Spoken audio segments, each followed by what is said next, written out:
testurum visita, impleso pena gratias,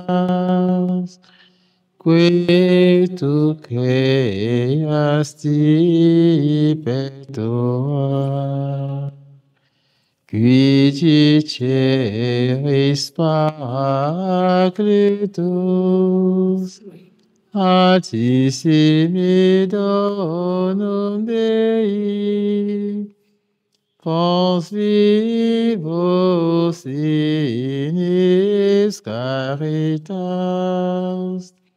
et spiritualis onsio, tu septiformis munere, digitus paterne destere, turite promissum patris, sermone ditans sculptura, accende lumen sensibus, et fundamore cordibus, et firma nostri corporis,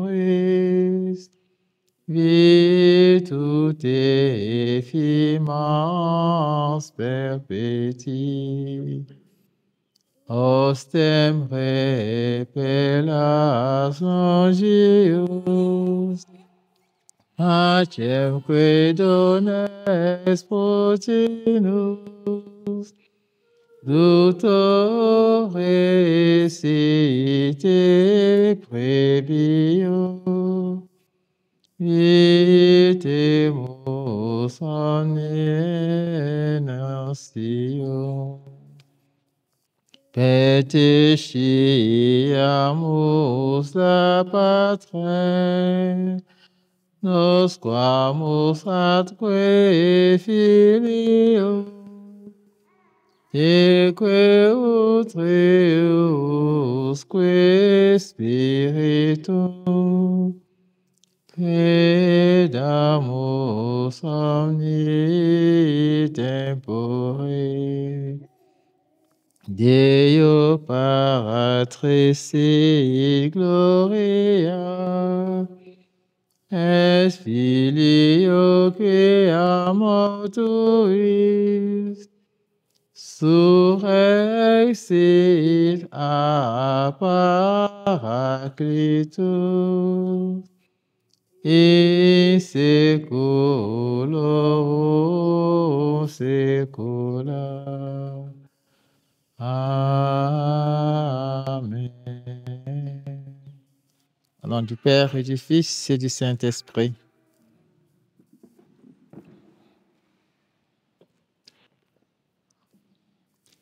Nous allons reprendre le texte dans lequel est tiré le thème de la recollection de ce matin. En Matthieu 16, le verset 13 à 22. Ouais, à 20, je crois. Arrivé dans la région de Césarée de Philippe, Jésus posa à ses disciples cette question. Au dit des gens, qu'est le Fils de l'homme? Et dire pour les uns, Jean le Baptiste, pour d'autres, Élie, pour d'autres encore, Jérémie ou quelqu'un des prophètes. Mais pour vous, leur dit-il, qui suis-je? Simon-Pierre répondit, tu es le Christ, le Fils du Dieu vivant. En réponse, Jésus lui dit, tu es heureux, Simon, fils de Jonas, car cette révélation t'est venue non de la chair et du sang, mais de mon Père qui est dans les cieux. Eh bien, moi, je t'ai dit, tu es Pierre, et sur cette pierre, je bâtirai mon église, et les portes de l'Hadès ne tiendront pas contre elle. Je te donnerai les clés du royaume des cieux. Quoi que tu lis sur la terre, ce sera tenu dans les cieux pour lier. Et quoi que tu délies sur la terre, ce sera tenu dans les cieux pour délier. Alors il ordonna aux disciples de ne dire à personne qu'il était le Christ. Donc voilà la page de l'évangile de laquelle le thème est tiré. Et vous, que dites-vous? Pour vous, qui suis-je? Notons que ça fait déjà quelque temps que les apôtres, les disciples sont avec Jésus. Il les a appelés à sa suite. Nous voyons plusieurs de récits de vocation dans les évangiles.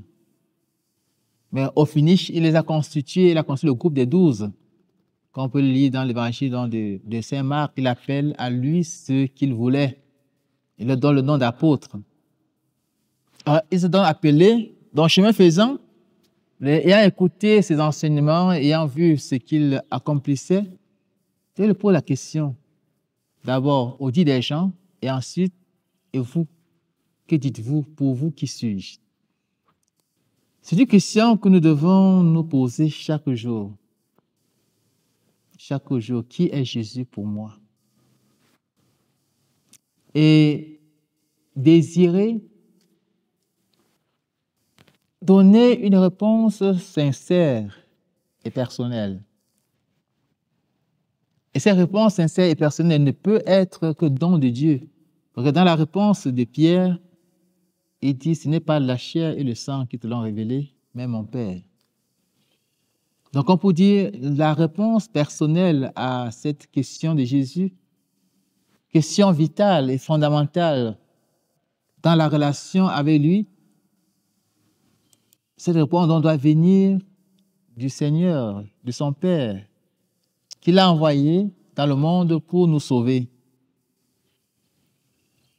C'est vrai que de nouvelles réponses, on ne peut pas en avoir, mais intégrer la réponse, la vraie réponse dans notre expérience personnelle. Nous avons des chemins divers, des expériences diverses. Donc, au cœur de mon histoire personnelle, de ton histoire personnelle, nous devons découvrir qui est Jésus pour nous. Et quand cette découverte est faite, alors ça donne le sens à tout le reste. Il n'y a rien qui puisse nous surprendre. Et donc, pour que cette réponse soit vraie, nous devons nourrir une relation personnelle avec Jésus. Vivre ma relation avec Jésus. Toi, tu dois vivre ta relation avec Jésus. Et personne ne peut vivre cette relation à notre place. Donc, la communauté de vie avec Jésus est indispensable. Donc, c'est la relation qu'on peut aussi dire la communauté de vie avec Jésus, vivre avec Jésus, est indispensable pour donner une réponse vraie. On ne peut parler de quelqu'un que si on l'a rencontré, si on a été à côté de la personne.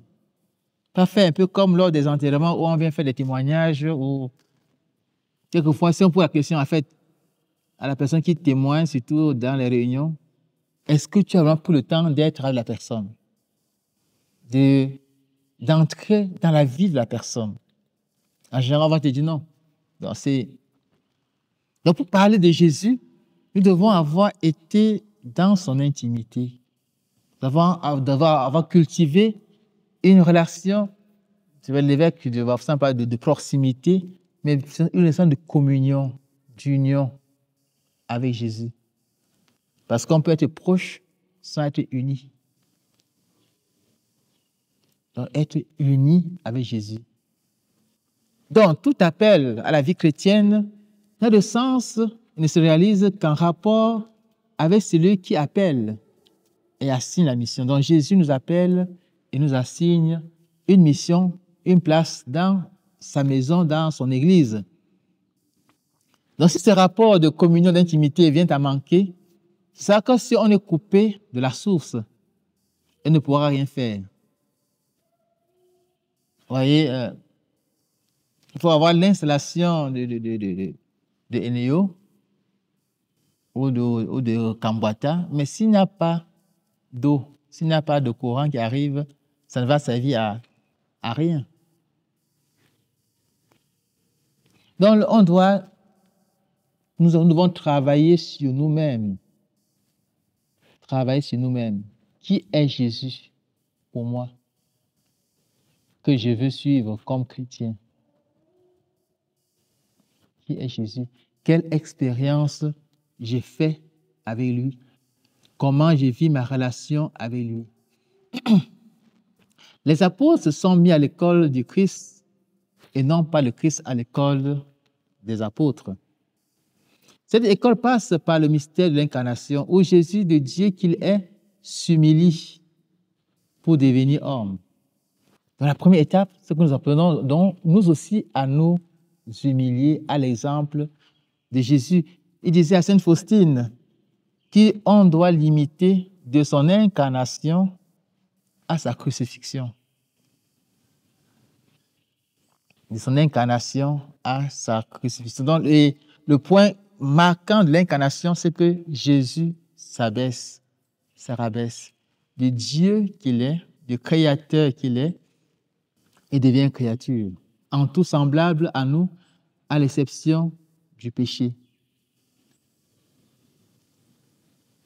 Dans ce mystère, nous avons la possibilité de découvrir Dieu comme quelqu'un de profondément personnel, qui nous invite à nous identifier avec lui, de telle manière que nous le vivions, le sentions et l'aimions pour le suivre avec un engagement qui va jusqu'à la fin de nos jours. Qui va jusqu'à la fin de nos jours.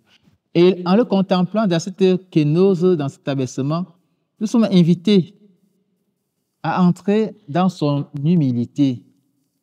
Tout disciple n'est disciple que si le rapport avec son maître porte une dépendance vitale qui conduit à l'unité.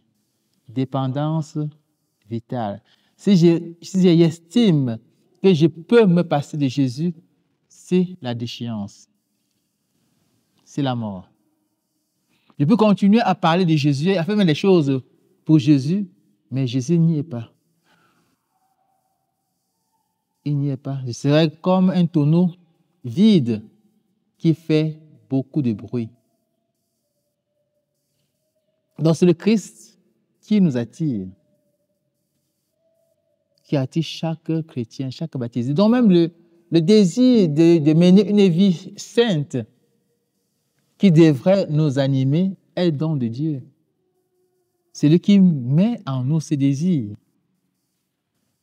de faire des efforts pour grandir dans l'intimité avec lui.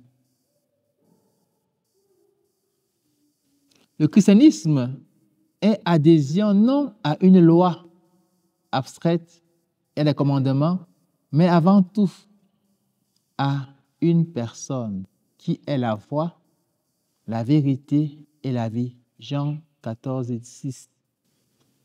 Donc, on n'adhère pas à des lois, à des commandements, mais à Jésus-Christ.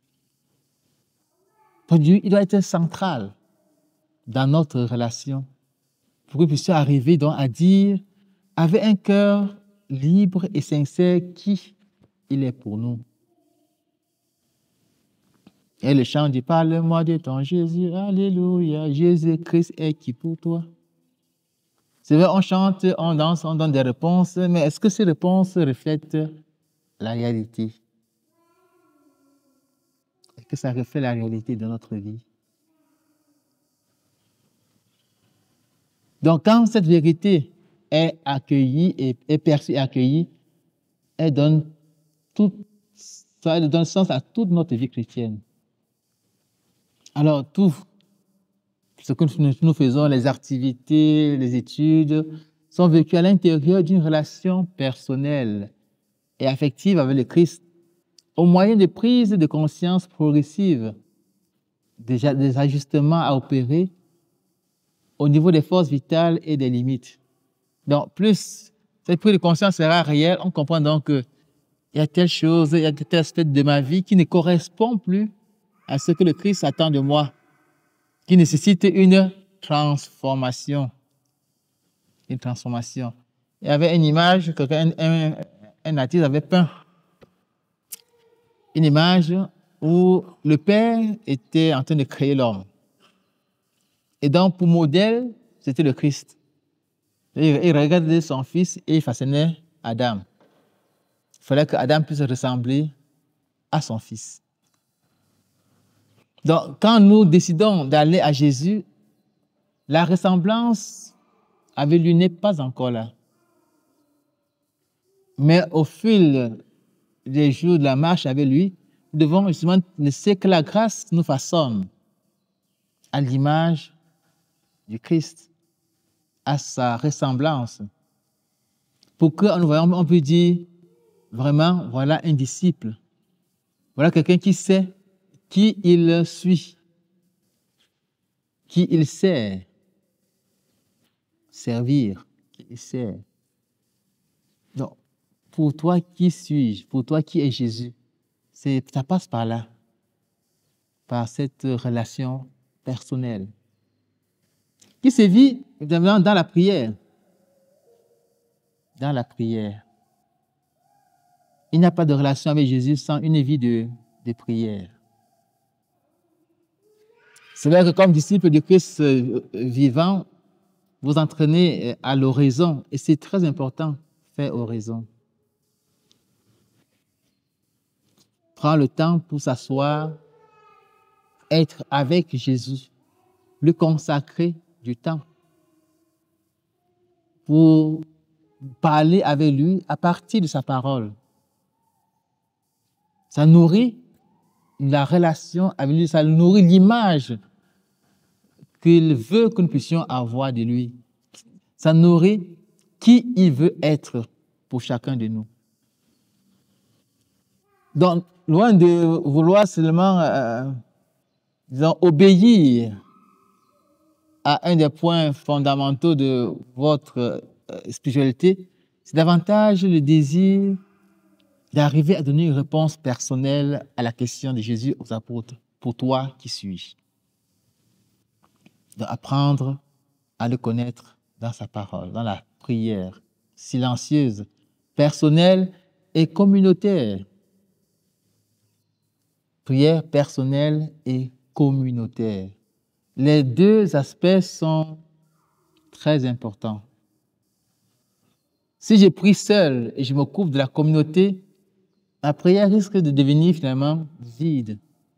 Si je me concentre seulement dans la prière communautaire sans avoir un temps de prière personnelle, il y a aussi le vide.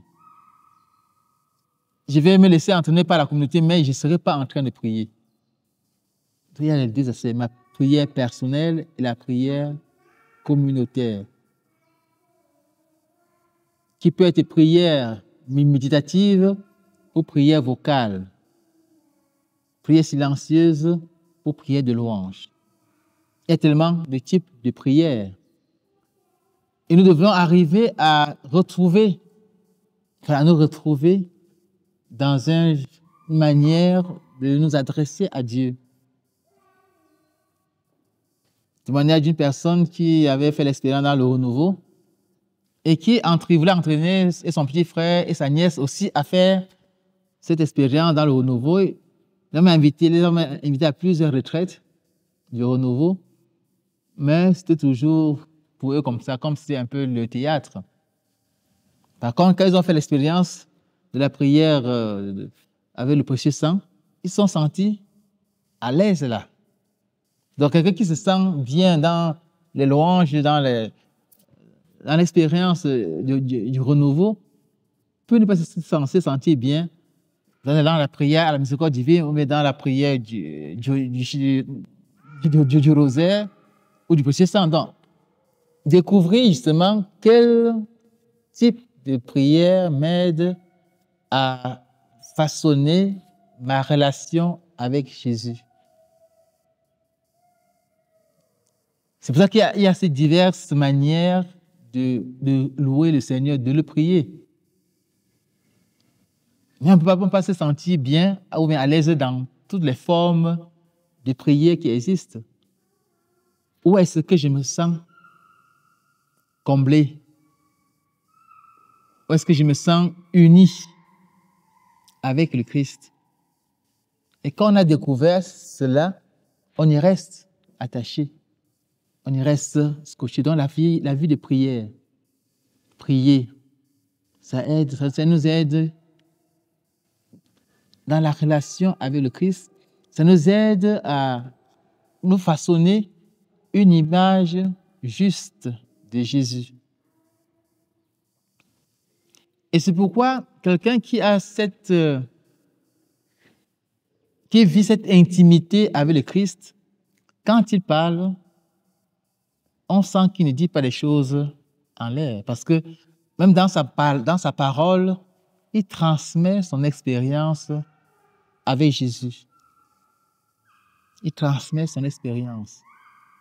C'est pourquoi Sainte Thérèse de Calcutta disait, j'aime bien citer, au prêtre de la congrégation qu'elle avait fondée, j'espère que le Christ que vous annoncez aux gens, ce n'est pas le Christ que vous avez lu dans les livres de théologie, mais c'est le Christ que vous avez contemplé à genoux au tabernacle.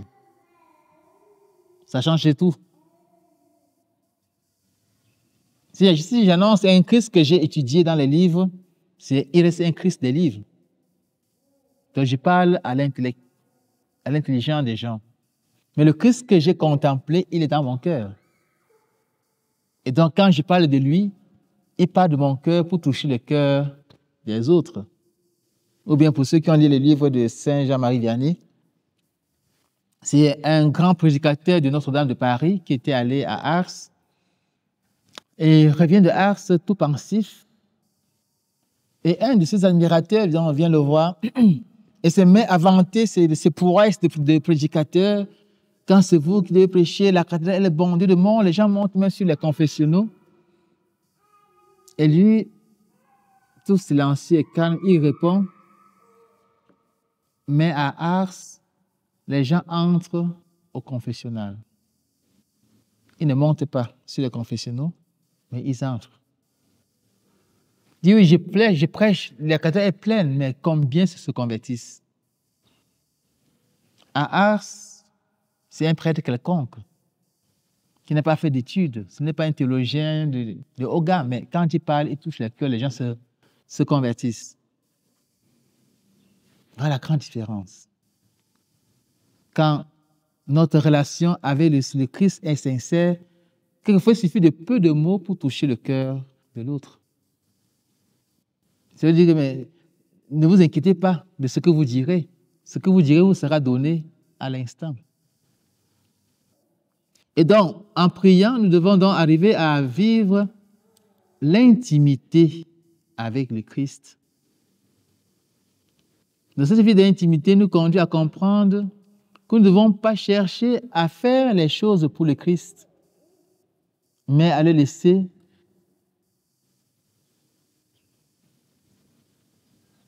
à nous laisser utiliser par lui. Le Christ doit m'utiliser pour faire son œuvre. Un peu comme cet ami de Jésus qui invite Jésus mais tient le contrôle de tout. Et se rend compte que Jésus n'est pas fier. Il dit, on va aller faire un tour. Il sort. Il va dire que Jésus n'est pas fier. Il dit, mais finalement, qu'est-ce que tu veux? Depuis que tu es arrivé, tu es toujours triste. Il lui dit, laisse-moi conduire. Et jusque-là, c'est toi qui fais les choses. Laisse-moi prendre les devants. Laisse-moi prendre le volant. Mais tu sais conduire, tu as un permis? Il dit que oui. Alors, bon, je crois que c'est Daniel Ange qui écrit ça, c'est un peu une caricature. Alors, il prend le volant. Si c'est ça qui va te rendre heureux, on va prendre le volant. Il prend le volant, il laisse la route, il fonce au champ. Et les ravins et tout. Le monsieur était mort de peur. Il dit, mais tu casses ma voiture. Il ne dit rien, il le fait. Finalement, ils arrivent là où il partait. Le monsieur s'empresse de sortir pour voir dans quel état est la voiture. Et la voiture était encore, il n'y avait rien sur la voiture. Quand vous dites, quand Jésus nous conduit, peu importe par où il passe, nous ne devons pas avoir peur. Nous devons lui faire confiance. Dans cette intimité est indispensable pour l'imiter, pour connaître qui il est. Et nous devons donc nous dépouiller de nous-mêmes. Pour pouvoir vivre cette intimité avec lui, nous devons nous dépouiller. Nous dépouiller. Quand nous allons à Jésus, nous sommes pleins de nous-mêmes. Et si je refuse de me dépouiller, je ne pourrai jamais arriver à pouvoir dire en vérité qui est Jésus pour moi. Nous dépouiller. C'est l'expérience d'une novice qui avait Sainte Thérèse de l'Enfant Jésus pour maîtresse. Et donc, un jour, elle dit, mais ma mère, je vois que j'ai encore beaucoup de choses à gagner pour être une bonne religieuse. Elle la regarde, elle dit, ma fille, non pas à gagner, mais à perdre. Parce que quand nous venons à Jésus, nous sommes pleins de nous-mêmes. Et pour que le Seigneur puisse prendre la place en nous, nous devons accepter de nous vider, de perdre, de sortir de nous tout ce qui n'est pas Jésus. Pour laisser Jésus prendre toute la stature en nous, toute sa stature en nous. Dans cette intimité, nous aidons à rechercher, à acquérir les marques même du Christ. Les marques du Christ. Et c'est quand on parle, quand on agit, qu'on voit en nous un disciple de Jésus. Parce que fois, nous entendons quelqu'un parler, je dis, mais pourquoi il parle comme telle personne? Il parle comme telle personne. Donc, on devait pouvoir dire, mais il parle, ou elle parle comme Jésus. Parce que sinon, on s'est laissé façonner par Jésus. Il a dit, ce n'est pas vous qui parlerez, mais c'est l'Esprit de votre Père qui parlera en vous. Donc, si la réponse à sa question est vraie, nous devons pouvoir agir comme Jésus. Il va devenir le tout de notre vie. Il veut devenir le tout de notre vie. Que nous puissions respirer avec lui. Que nous puissions manger avec lui. Que nous puissions jouer avec lui. Que nous puissions travailler avec lui. Tout faire avec Jésus, c'est possible. Malheureusement, ce n'est pas toujours comme ça. Quelquefois, dès qu'on a fait ces prières, c'était bon. Maintenant, nous gérons la journée comme si on ne l'avait pas confié à Jésus. Pourtant, si on nous a confié la journée à Jésus, devant chaque situation, on dit, Jésus, j'ai fait quoi? Jésus, on fait quoi? Si on se réfère, si on apprend à se référer régulièrement à Jésus, nous verrons qu'il y aura plein de situations qu'on va débloquer sans peine, en fait. Je crois que vous allez arriver dans une situation d'avoir une lumière, enfin la solution qui arrive subitement comme cela, sans que vous n'ayez cassé la tête pour la chercher. Ça peut être ainsi dans chaque jour de notre vie, à condition que notre relation, notre intimité avec lui soit réelle, soit vraie. Il a institué les 12 pour être avec lui. Pour être avec lui. Donc notre vocation baptismale, c'est apprendre à être avec Jésus. Être physique quand on prie, mais être spirituel quand on sort de la prière. Et rester unis avec Jésus. Il est l'Éternel présent. de nous faire présents à sa présence éternelle. Et donc ça nous aide vraiment à avoir une image, enfin, à savoir qui est Jésus pour nous et à pouvoir le dire, à pouvoir le crier sur les toits. C'est-à-dire que Jésus est mon sauveur, Jésus est mon amour, Jésus est mon Dieu. Que cela soit vraiment le fruit de l'expérience avec lui. Pierre, qui a dit, tu es le Messie, tu es le Fils de Dieu, après, à la Passion, il a dit qu'il ne le connaissait pas. Donc, ce qui confirme que la réponse de Jésus à lui, ce n'est pas la chair et le sang qui te l'ont révélé, mais mon Père. De faire encore que lui-même puisse entrer dans ces révélations. Jusqu'après, quand le Seigneur annonce sa passion, il dit que, hey, que Dieu t'en garde. Il dit, arrière Satan. Tes pensées ne sont pas celles de Dieu, mais celles des hommes. Donc, on peut bien avoir une révélation du Père, mais nous devons entrer dans cette révélation pour communier à ces révélations, à ce que le Seigneur nous a dit de lui, devenir un avec cela. Autrement, ce qui va y arriver à Pierre aussi peut nous arriver. On dit, je ne le connais pas. Pourtant, on parle de lui. Si vous avez dit, il y a cette histoire au cours d'une messe.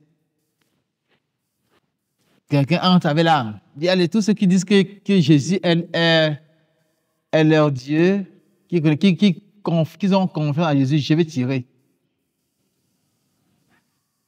Parce que l'église s'est vidée. Il y a resté une poignée de personnes. Donc, on peut dire, beaucoup disent que Jésus est notre Dieu, notre Rédempteur. Mais s'il faut mourir pour Jésus, il y aura très peu qui seront prêts à mourir pour lui. Alors, est-ce que nous sommes prêts à mourir pour Jésus? Bon, ne répondez pas, chacun répond dans son cœur. Et sincèrement, est-ce que je suis prêt à donner ma vie pour Jésus? Si c'est la mort qui arrive là, si on me dit que si tu dis que tu es chrétien, on te tue. Est-ce que je vais dire oui? Donc la suite de Jésus, c'est ça. C'est ça. Donc bâtir sa relation avec lui. Dans la vie de prière, dans l'intimité du vécu quotidien. Et dans un autre point, on n'a pas de la prière, mais apprendre à adorer Jésus dans l'Eucharistie, tant exposé qu'au tabernacle. C'est le même, hein, que ce soit au tabernacle, que ce soit exposé, c'est toujours Jésus. S'il est exposé, c'est mieux. Mais s'il n'est pas exposé, c'est toujours lui qui est là. Donc on peut se retirer dans l'église, aller devant au tabernacle, passer le temps avec lui. Et on peut aussi faire l'expérience de ce paysan de Ars qui, un matin, en partant au champ, s'arrête pour dire bonjour à Jésus. Et malheureusement, il a tellement dit bonjour à Jésus qu'il a passé la journée avec Jésus. Alors le soir, quand le Saint curé d'Ars veut aller fermer son église, il dit, mais mon ami, dis-moi, qu'est-ce que tu as dit à Jésus du matin jusqu'au soir? Il dit que mais rien. J'ai rien à lui dire. Il dit, tu veux donc quoi? Je le regarde et il me regarde. Je l'avise et il m'avise. Et ça me remplit de joie. Les amoureux, ou bien les maris qui sont là entre vous, si vraiment il y a de l'amour, on ne se fatigue pas de regarder son conjoint. On se fatigue. Et les maris, là, on ne se fatigue pas. Si on se fatigue, c'est qu'il y a quelque chose qui ne va pas. Je le regarde, il me regarde. Donc, dans l'adoration, adorer Jésus. Et plus on l'adore, plus son image s'imprègne, s'implante, c'est peint en nous, en fait. Peint en nous. Et on va arriver à rayonner de sa lumière. À rayonner. Un jour, quelqu'un passe À la suite, sortie d'une messe, il y avait une réception, les gens étaient dans la salle. Donc, il y a un prêtre qui passe, qui salue en passant. Et sur une table, il y a quelqu'un qui se tourne, dit, mais quand le prêtre passe, il dit, mais c'est qui? Il dit, mais c'est telle personne. Parce que quand il est passé, il y avait une lumière. Il est passé avec une lumière. Donc, en fait, quand Jésus est vraiment Jésus pour nous, nous rayonnons. Même l'image, notre visage brille. Ça brille. Mais quand il n'est pas là, on est sombre. Donc, qui est Jésus pour toi, pour moi? Qu'est-ce que je dis? Qu'est-ce que tu dis de Jésus? Quelle est ta relation? Quelle est ma relation avec Jésus? Quelle réponse tu donnes à Jésus? Quelle réponse tu donnes au monde par rapport à Jésus? Dimanche, je disais dans un post que beaucoup de chrétiens ont honte de porter soit la croix, soit un médaillon. Pourtant, on porte des choses qui n'ont pas de sens. Et je me dis, mais tout ça, quand ce n'est pas une expression de ta foi, c'est la décoration. Je dis, mais tu portes la croix, mais c'est le signe de ton appartenance à Jésus. Oui, c'est que les disciples du Christ vivant ont leur croix. Il y en a qui n'ont pas. Au moins ceux qui ont fait de l'engagement, ils ont leur croix qu'on doit pouvoir porter fièrement. Parce que quand nous avons des signes qui marquent qui expriment notre appartenance à Jésus, il y a des choses qui devaient nous arriver, mais qui ne nous arrivent pas. Parce que ces signes que nous portons aussi, bon, ce n'est pas un talisman, mais c'est aussi une protection. Et ça témoigne du camp que nous avons choisi. Du camp que nous avons choisi, être avec Jésus.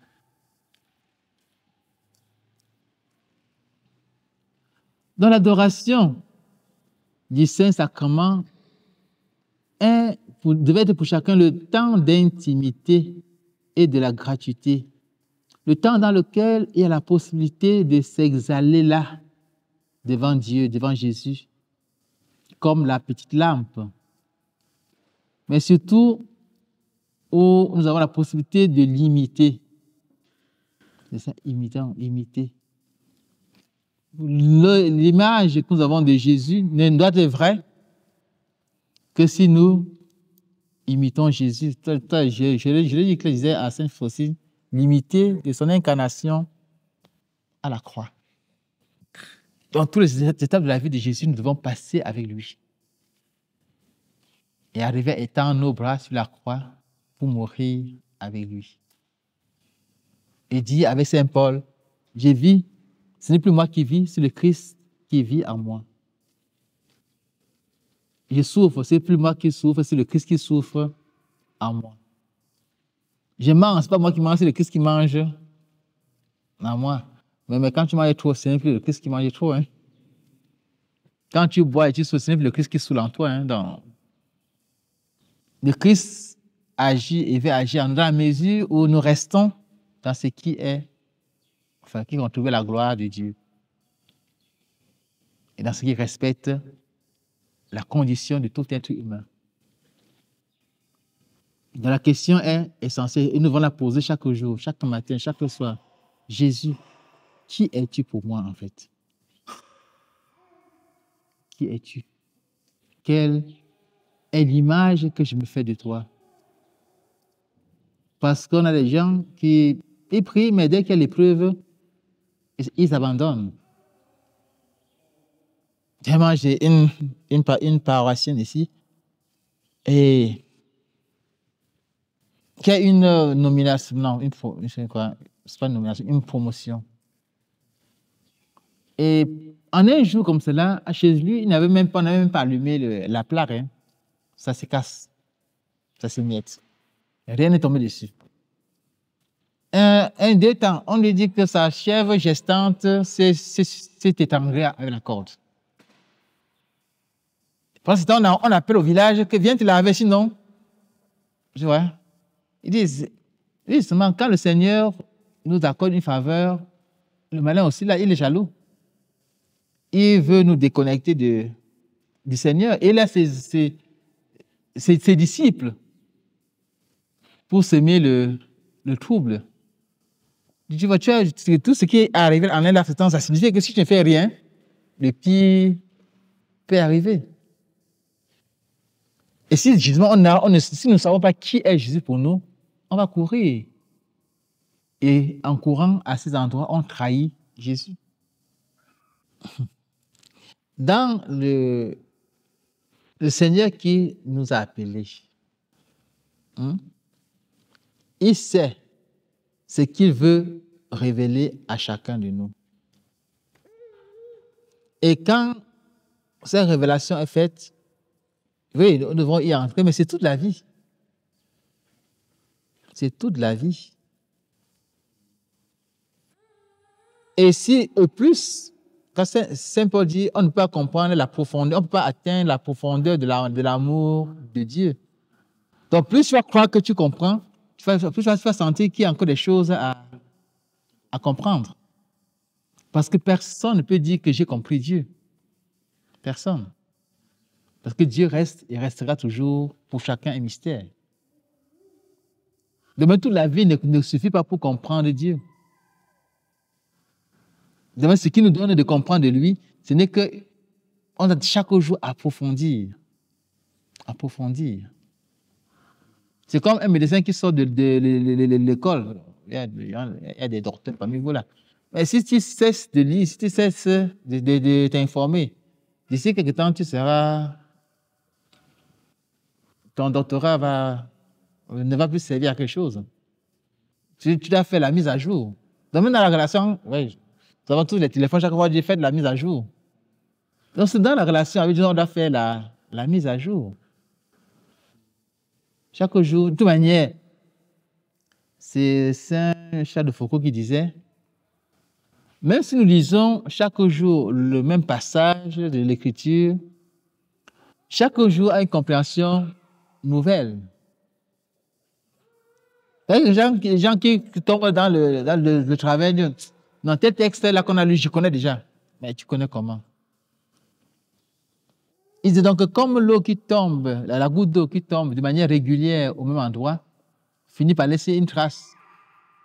Alors que la goutte d'eau de par elle-même ne peut rien, ne laisse pas de trace. Mais le fait que ça tombe et retombe régulièrement au même endroit, ça finit par laisser une trace. Donc on doit comprendre ça au fur et à mesure. On ne va pas dire que non, j'ai compris et je me couche. Non, c'est chaque jour que nous devons comprendre un peu plus ce que le Seigneur veut nous révéler de sa personne. C'est ce que j'ai répondu. Il y avait une préoccupation d'immédiation. Je voulais savoir donc, si la réponse là, peut varier au fil de nos expériences nouvelles. Ça dépend. Hier, que Jésus est peut-être mon maître de vie et que demain, on peut dire que c'est mon médecin parce qu'on a fait une nouvelle expérience. Mais si on parle de l'Écriture, je ne vous appelle plus serviteur, mais ami. Donc, en fait, là, quand on dit dans la vie spirituelle, il y a des étapes, on dit il y a les commençants, les progressants, les commençants, je ne sais plus trop, et les parfaits. Donc, on doit pouvoir passer d'une étape à une seconde, à une troisième. La vie avec le Christ n'est pas statique. Elle est comme la vie humaine. Elle devait grandir, elle devait subir des transformations, une croissance. On ne parle pas de la croissance spirituelle. Si je cesse de croître, je meurs. Si je crois que je suis arrivé, c'est là que ma mort commence. Donc on peut dire, je me considère comme un serviteur et de me dire que non, Par exemple, quand Sainte Thérèse, l'enfant Jésus et d'autres saints, non, même Sainte Gemma. Alors, il faut dire, Jésus, mais attends, toujours ma fille, toujours ma fille. Je crois que je me disais que c'est ta fiancée. Oui, de passer à la fiance, elle veut passer de fille à fiancée et à épouse du Christ. Justement, il y a Sainte Thérèse d'Avila parle du mariage spirituel. Il y a des saints qui portaient une alliance invisible au commun. Mais certaines personnes voyaient l'alliance qui brillait dans leurs doigts, qui brillait vraiment.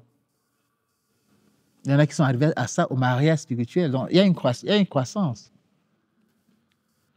C'est à ça qu'on est appelé, mais très peu arrivent à cette union totale avec le Christ. Parce que nous laissons toujours que la part d'humanité que nous avons pèse. On ne veut pas tuer, on ne veut pas crucifier notre humanité pour épouser la divinité. C'est un peu par quoi du vieil homme. Hein, le vieil homme, c'est quoi? C'est l'homme pécheresse, l'homme qui est charnel, qui est encore conduit par la chair. Alors que l'homme spirituel a crucifié la chair. Il reste encore dans la chair, mais la chair n'a plus de pression, de poids sur lui. La chair obéit à l'esprit, alors que l'âme charnelle pousse l'esprit à obéir à la chair. Et du coup, l'esprit devient comme un prisonnier de la chair. Or, la chair qui nous tire vers la déchéance, alors que l'esprit veut nous pousser, veut nous conduire vers la lumière et notre raison selon le plan de Dieu. Donc, c'est justement en ça aussi que concerne la conversion. Ne plus vivre sur les tendances de la chair. La chair dit que si quelqu'un t'insulte, tu l'insultes aussi. Hein? S'il te fait du mal, tu lui fais aussi du mal. Mais l'esprit dit que tu pardonnes en souriant. Tant qu'on ne supporte pas, par amour du Christ, une injustice, on est encore charnel. Il faut voir seulement cet exemple. Il y a plein d'exemples qu'on peut prendre pour montrer si vous voyez si on est un être charnel ou un être spirituel. Mais un combat que tu dois vaincre. Quand tu veux aller, dis-toi que le malin n'est pas content. Quand tu veux dire ton chapelet, il va te mettre des idées dans la tête pour pouvoir te distraire. Dis-toi que Sainte Thérèse de l'enfant d'Avila, dans le chemin de la perfection, il dit, notre âme qui veut se donner à Dieu est comme un terrain aride, mais que nous voulons transformer en jardin potager. Et il y a un travail de fond qu'il faut faire. Casser le sol. Enlever les pierres, les grosses pierres qui sont là à l'intérieur. S'il y a de mauvaises racines, enlever, et aller puiser de l'eau pour arroser. Ce travail pénible que quelquefois, si une personne nous voit sans comprendre ce qu'on veut faire, elle va croire que c'est un travail insensé. Mais parce que je veux transformer ce terrain aride en jardin potager, alors rien ne m'empêche. Quels que soient les obstacles que je rencontre, je dois combattre. Et elle dit donc que c'est quand le Seigneur voit ta détermination à vouloir lui plaire, à vouloir lui offrir ton âme comme bouquet de fleurs, que sa grâce vient récompenser tes efforts. Mais si déjà, au début, tu ne fais pas d'efforts, tu n'auras pas la grâce. Alors, tu veux savoir que au début, on va devoir avoir beaucoup de pesanteur, beaucoup de difficultés à nous y lancer. Mais donc, comprendre que c'est normal que cela soit ainsi. Le malheur ne va pas se croiser les bras, te voir partir, voir Jésus. Il faut qu'il essaye de te freiner, de t'empêcher. Mais parce que tu es conscient de ce que tu veux, tu ne laisses pas que ce qu'il concorde, ce qu'il veut faire, puisse t'atteindre. C'est ça que Sainte Thérèse, on parle de décision décidée. tu as décidé d'aller adorer contre vents et marées, même s'il y a une tempête qui s'abat, tu vas adorer. J'aimerais j'étais à Champ pour la messe des malades, il n'avait plus. C'est pendant la possession, il y a un esprit qui disait, avec la pluie, je vais tout faire qu'elle ne vienne pas. Elle a toujours pu venir. Donc même la pluie pouvait être causée par eux pour pouvoir empêcher des gens, ceux qui n'étaient pas décidés de sortir de la maison vraiment, de ne pas venir à la messe. C'est ça encourager, bon, comme la pluie. En même temps, c'était assez fort. Donc, c'est décourage. Donc, je laisse tomber. En fait, la décision pour aller à la messe, cette messe-là n'était pas décidée. Parce que quand elle est décidée, tu fais tout et tout pour y arriver. Même si tu arrives mouillé, tu y arrives. C'est ça, c'est est-ce que ma décision est décidée? Les apôtres avaient une décision, ils avaient tranché net. Ou Jésus ou rien. Les mêmes qui ont condamné Jésus savaient qu'ils pouvaient aussi les condamner. Mais ils n'ont pas joué. Ils leur juste que mieux vaut obéir à Dieu qu'aux hommes. Si vous pouvez aussi les justes de vous obéir, de vous écouter que d'écouter Dieu, à vous de choisir. Quant à nous, nous ne pouvons pas taire ce que nous avons vu et entendu. Donc leur résolution était arrêter, témoigner de ce qu'ils ont vu et entendu. Quoi qu'il arrive. C'est ça la différence entre eux et nous. On est encore en train de... Et si... Et on va m'appeler ma pasteur. On va m'appeler ceci. Donc du coup, on a plus peur de notre image personnelle que de l'image de Christ que nous devons faire briller et resplendir. J'espère que j'ai répondu à la question. Donc, décision, décider. Que quand tu te mets à prier, le malin n'est pas content. Il faut que c'est une décision qu'il faut prendre.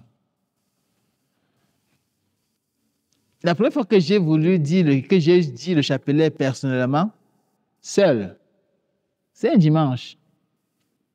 J'étais rentré, j'étais à la messe, j'étais allé en tournée avec le curé, je suis revenu, j'étais encore à froid de cœur. Et c'est le jour que j'avais acheté mon chapelet personnel. Je rentre à la maison, je mange, je me repose. Je me suis reposé. Je me réveille, je dis, OK, maintenant j'ai fait le chapelet. Mais après, il commençait le sommeil. J'ai dormi, je me suis réveillé, j'ai prié, j'ai dormi. Je ne sais même pas en combien d'heures j'ai fait un chapelet.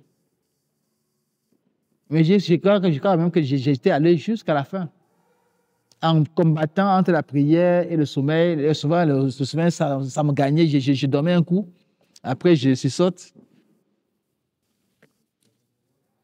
Investissement, il faut donc persévérer.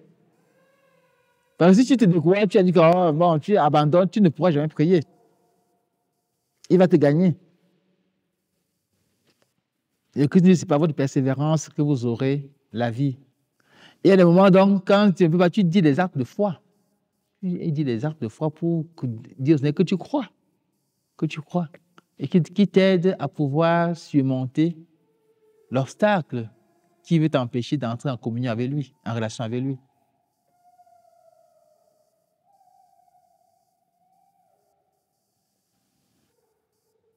L'instinct intérieur de l'enfant Jésus, à un moment de sa vie, tellement été persécuté que tout ça peut être que des actes de foi. Des actes de foi. Il a dit, le malin, il a fait voir que tout ce qu'elle a vécu depuis là, que c'était que un leurre, que c'était rien, qu'elle s'est égarée, qu'il faut qu'elle renonce à tout ça. Donc, tout ce qu'il a, c'était l'acte de foi. Je crois, Seigneur, que ce que j'ai vécu, ce n'est pas ça, c'est pas ce que le malin veut me faire voir. Je crois que c'était toi, je crois. J'ai répété des actes de foi au cœur de la tribulation.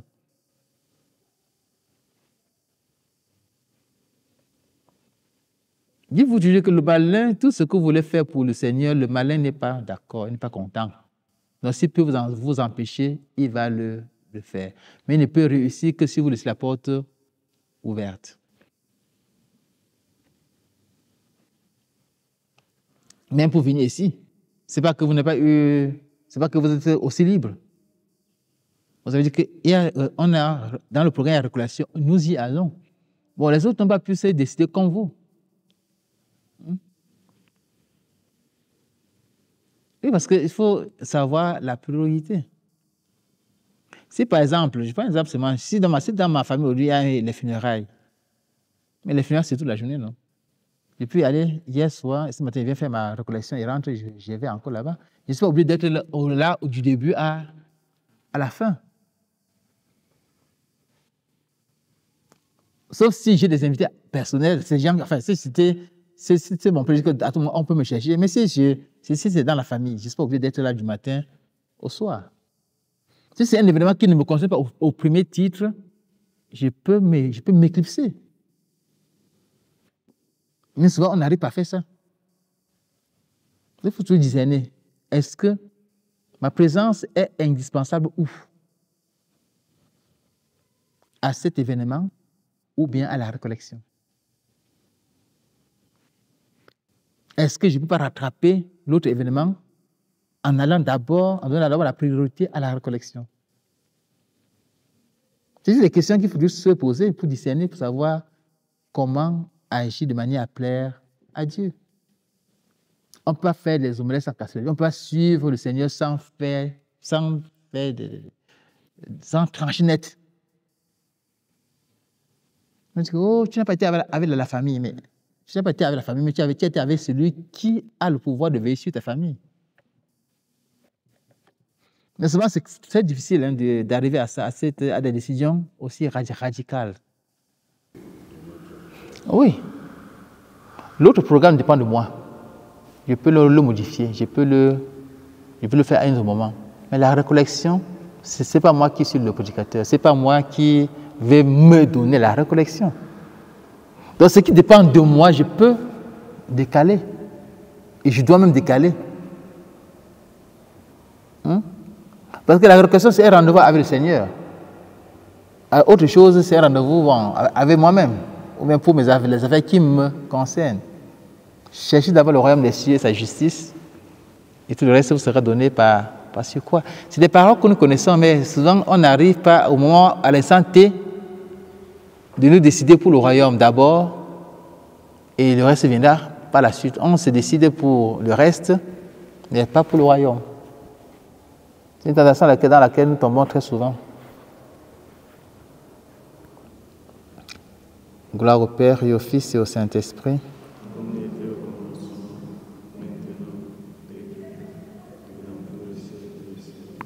Priez à l'ange gardien.